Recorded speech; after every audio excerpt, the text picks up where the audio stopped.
Hey everyone, आज video के and तक बने रहना क्योंकि मुझे आप लोगों से कुछ बातें करनी है। वाह, फैंटास्टिक! जेम्स की आवाज कैमरे के पीछे से उभरी। शिवानी की लगातार बदलती पोजेस को देखते हुए उसने अपना कैमरा धीरे से नीचे किया, फ्रेम से आंखें हटाई और थोड़े से गर्व से बोला, अगर तुम तैयार हो तो हम लोकेशन पर जा सकते हैं। शिवानी ने एक हल्की सांस ली, एक राहत भरी मुस्कान उसके चेहरे पर आ गई। उसे जेम्स के व्यवहार से बहुत उम्मीद नहीं थी। वो सोच रही थी कि शायद टेस्ट में भी पास ना हो, लेकिन अब उसकी आंखों में मैं कर सकती हूँ की चमक थी। जो दिखता है वो हमेशा सच नहीं होता, शिवानी मन ही मन सोची। जेम्स से अनुमति मिलते ही शिवानी थोड़ी देर के लिए रेस्ट एरिया में चली गई। वहीं दूसरी ओर विद्युत और राघव भी जेम्स के स्टूडियो पहुंच चुके थे। लिंडा जो सब कुछ दूर से देख रही थी, उसने अपने 2 पर्सनल बॉडीगार्ड्स भेज दिए शिवानी की हिफाजत के लिए। करीब आधे घंटे बाद जेम्स की पूरी टीम शिवानी समेत लोकेशन के लिए रवाना हो चुकी थी। शूटिंग एरिया दूर नहीं था, इसलिए उन्हें आधे घंटे से भी कम लगा वहां पहुंचने में। और जैसे ही शिवानी की नजर उस जगह पर पड़ी, उसके कदम वही थाम गए। हर चीज पहले से तैयार थी। प्राकृतिक जलधारा, पत्थरों से ढकी सुरंगनुमा घाटियां, पेड़ों की झुरमुट और मिट्टी और फूलों की महक से भरा एक ancient Asian wilderness theme. James ने सब पहले से ही सोच रखा था। बस उसे एक ऐसी मॉडल की जरूरत थी जो उसकी कल्पना को हकीकत में बदल सके, और अब वो मॉडल थी शिवानी। शिवानी अभी भी उस लोकेशन को देखे जा रही थी, आंखें जैसे किसी सपने की दुनिया में खो गई हो। घने वृक्षों की छांव के नीचे एक हल्की बहती नीली पारदर्शी जलधारा, उसके किनारों पर फैले सफेद फूल और प्राकृतिक चट्टानों पर जमी हरे मोस की चादर। ऊपर से गिरती सुनहरी धूप की किरणें धुंध में लिपटे पेड़ों के बीच से सनकर एक जादुई चमक पैदा कर रही थी। चारों ओर मंद हवा की सरसराहट और कहीं दूर से आती हुई बांसुरी जैसी ध्वनि, मानो ये कोई धरती नहीं देवताओं की भूमि हो। तभी पीछे से एक उत्साहित आवाज आई, शिवानी, मुझे लगता है तुम्हें जाकर रेडी हो जाना चाहिए। वो आवाज थी जेम्स की। शिवानी मुस्कुराई, सिर हिलाया और मेकअप टेंट की ओर चल पड़ी। आज उसे कुल 5 बार लुक चेंज करने थे, हर बार एक नए देश की सांस्कृतिक छाया लिए। इंडियन अप्सरा अवतार, जापानीज मेको स्टाइल, चाइनीज हनफू elegance, Korean Joseon grace, Thai traditional dancer look. हर लुक को केवल फैशन नहीं बल्कि उस देश की आत्मिक परंपरा और आंतरिक सौंदर्य के रूप में दर्शाना था। करीब 45 मिनट बाद जब शिवानी टेंट से बाहर निकली तो पूरे सेट पर सन्नाटा छा गया। सभी की नजरें बस एक ही दिशा में टिक गई। उसने पहनी थी एक बेहद बारीक सफेद सिल्क की साड़ी, जिस पर चांदी के जरी का हल्का काम था। कमर से साड़ी की प्लीट्स ऐसे गिर रही थी मानो गंगा की धार हो, बिल्कुल बिन किसी बनावट के, शुद्ध और कोमल। उसका कंधा हल्का खुला था, जहाँ चांदी की पायल जैसी जंजीरें लटक रही थी। गले में मोती और कुंदन का मिला जुला हार, माथे पर साफ सिंदूरी बिंदी और नाक में एक बेहद पतले लेकिन चमकती हुई नाक की नथ। बालों को खुले छोड़ा गया था, हल्के लहराते, एकदम मेघों से भी कोमल।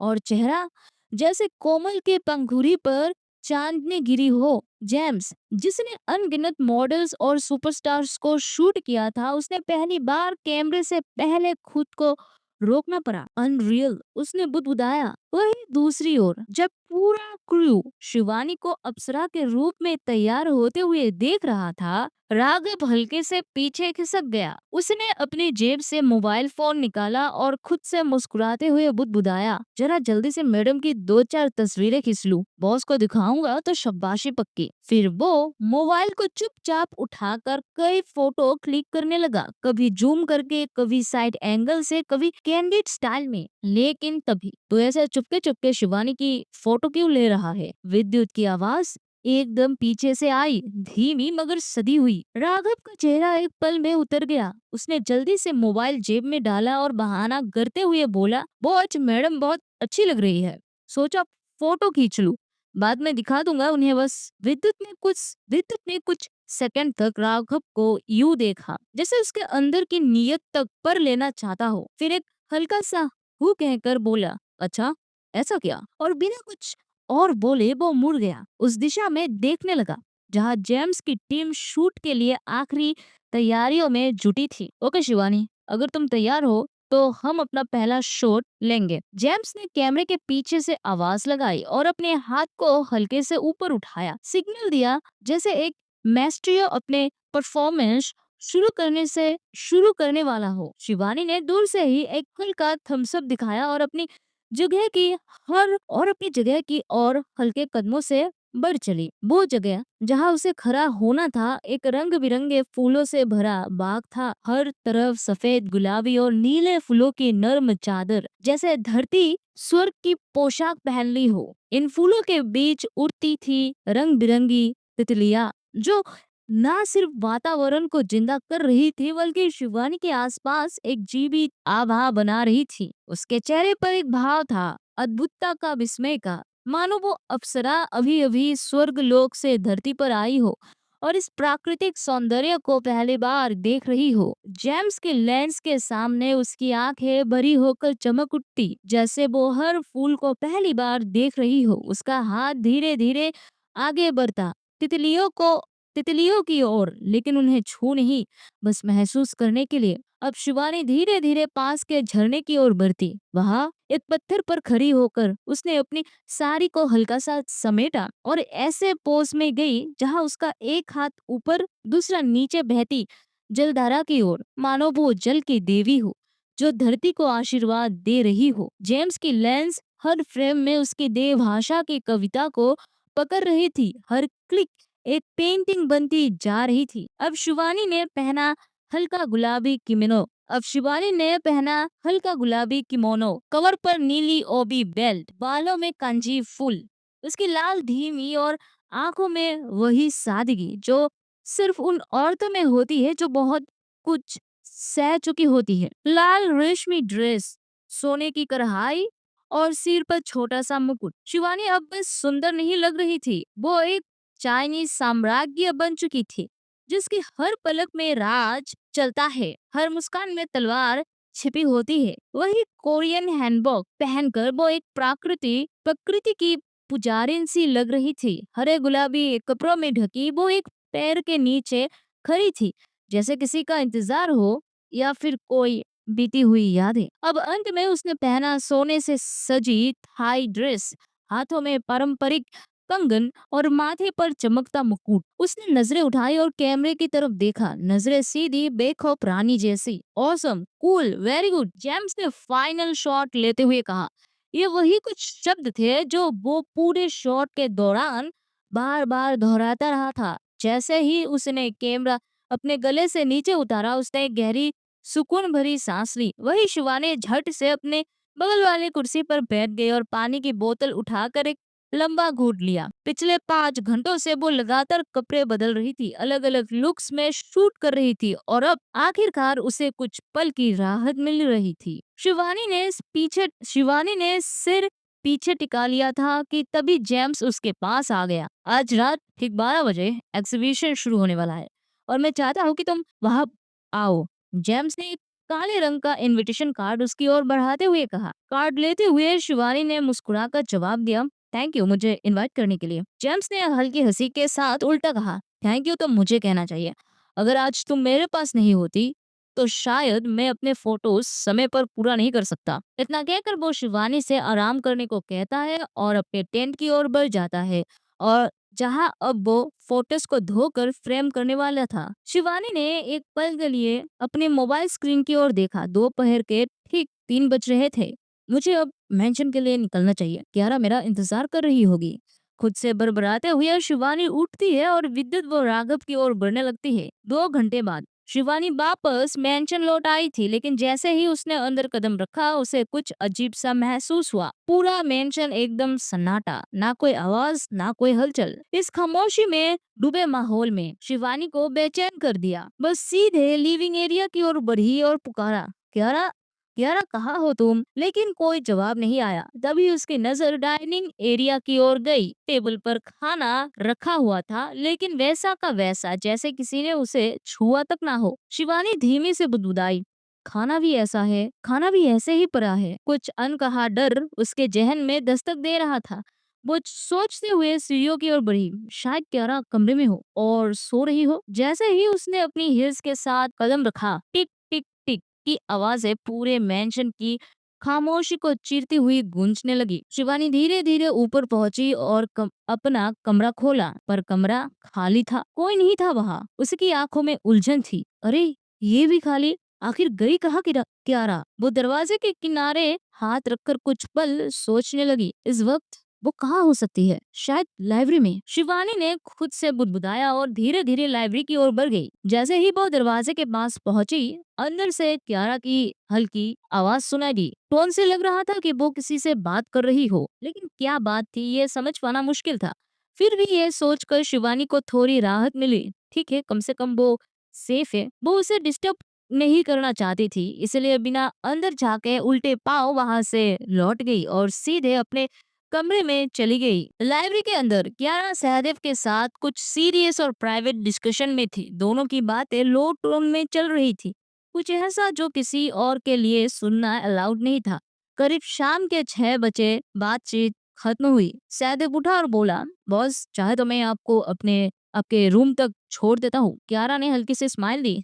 No thanks. सहदेव ने सिर हिलाया और लाइब्रेरी से निकल गया। कियारा ने अपने व्हीलचेयर का बटन प्रेस किया और उसकी ऑटोमेटिक चेयर स्मूथली मुड़ी और रूम की ओर बढ़ने लगी। जैसे ही कियारा ने अपने कमरे का दरवाजा खुला, वो कुछ पल के लिए ठिठक गई। बिस्तर पर शिवानी सो रही थी। उसके पैर मुड़े हुए थे और हाथ गालों के नीचे टिके हुए थे, जैसे किसी बच्चे की तरह सुकून से सोई हो। लेकिन उसके चेहरे की थकावट साफ दिख रही थी। एक अजीब सी थकान जो दिन भर की भागदौड़ और उलझन से निकली थी। क्यारा ने उसे देखा और बस देखते ही रह गया। कुछ पल को सब कुछ भूल गया। जिस चेहरे पर अभी तक टेंशन की लकीरें थी, वो अचानक नरम पड़ गई।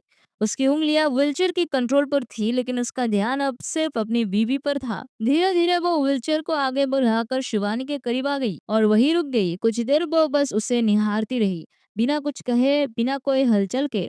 उस पल में क्यारा के दिल में एक अजीब सा सुकून उतरने लगा, मानो सारी उलझने, सारे प्लान्स और सारे सीक्रेट्स को पॉज दे दिया गया हो। और फिर उसी सुकून में उसकी पलकें भारी होने लगी। कब उसकी आंखें बंद हो गई, कब वो व्हीलचेयर में ही झुक कर नींद में चली गई, उसे खुद भी पता नहीं चला। ट्रीन ट्रीन ट्रीन फोन की आवाज ने माहौल की शांति तोड़ दी। शिवानी की आंखें झट से खुल गई। वो थोड़ी कंफ्यूज सी इधर उधर फोन ढूंढने लगी। तभी उसकी नजर अपने ठीक बगल में गई और उसे देखते ही उसके चेहरे पर एक हल्की मुस्कान तैर गई। क्यारा व्हीलचेयर पर झुकी हुई गहरी नींद में थी। उसका सिर थोड़ा नीचे झुका था, बाल उसके हल्के बिखरे हुए थे, जैसे किसी बच्चे की थक कर सो जाने वाली मासूमियत। शिवानी कुछ पल उसे बस यूं ही देखती रही, लेकिन ये पल ज्यादा देर ठहर नहीं सका। फोन अभी बज रहा था। शिवानी ने जल्दी से उसे उठाया और कॉल रिसीव की। उधर से विद्युत की आवाज आई, शिवानी तुम रेडी हो रही हो ना? याद है ना, हमें एग्जीबिशन के लिए निकलना है। शिवानी का चेहरा थोड़ा सा बदल गया। वो तो पूरी तरह भूल गई थी। हाँ हाँ, हो रही हूँ, वो जल्दी से संभालती हुई बोली। कब निकलना है? 11 बजे। विद्युत ने शॉर्ट और क्लियर जवाब दिया। ओके कहते हुए शिवानी ने कॉल कट कर दिया। तभी कहाँ जाना है तुम्हें? क्यारा की धीमी मगर सीधी आवाज उसकी कानों में गूंजी। शिवानी थोड़ी चौंकी। उसने पलट कर देखा। क्यारा अब उठ चुकी थी। उसकी आंखों में वो सवाल साफ झलक रहा था। अब वीडियो को छोड़ के मत जाना, मुझे कुछ जरूरी बात कहनी है आपसे। सबसे पहले कुछ जगह पर रिपीटिशन के लिए मैं माफी चाहती हूँ। सो चलिए बात पे आते हैं। तो अगर आपको ये कहानी अच्छी लगी तो प्लीज यार एक लाइक बटन दबा देना, और हाँ, कमेंट करके जरूर बताना कि क्या मैं जेम्स और शिवानी के बीच थोड़ी नजदीकियां बढ़ाऊं, जिससे कियारा को थोड़ी जलन हो। अगर आप चाहते हैं कि कियारा की जलन मोमेंट को देखना चाहते हैं तो यार आप कमेंट सेक्शन में हाँ लिख सकते हो। अगर मुझे 20 हाँ मिलते हैं तो मैं इस सीन को कल वाली वीडियो पे यानी कि चैप्टर 55 में दूंगी, मतलब आपको देखने को मिलेगा। अब थोड़ी बात दिल से कि आप जानते हैं कि हम 1000 सब्सक्राइबर तक पहुंचने के लिए कितना मेहनत कर रहे हैं और आप सब ने बहुत साथ दिया। मंजिल अभी दूर है लेकिन अगर आप सब ने ऐसे ही साथ दिया है तो जल्दी पहुंचेंगे। और जैसे ही हम 900 सब्सक्राइबर पूरे कर लेंगे आपके लिए एक स्पेशल सरप्राइज आने वाला है।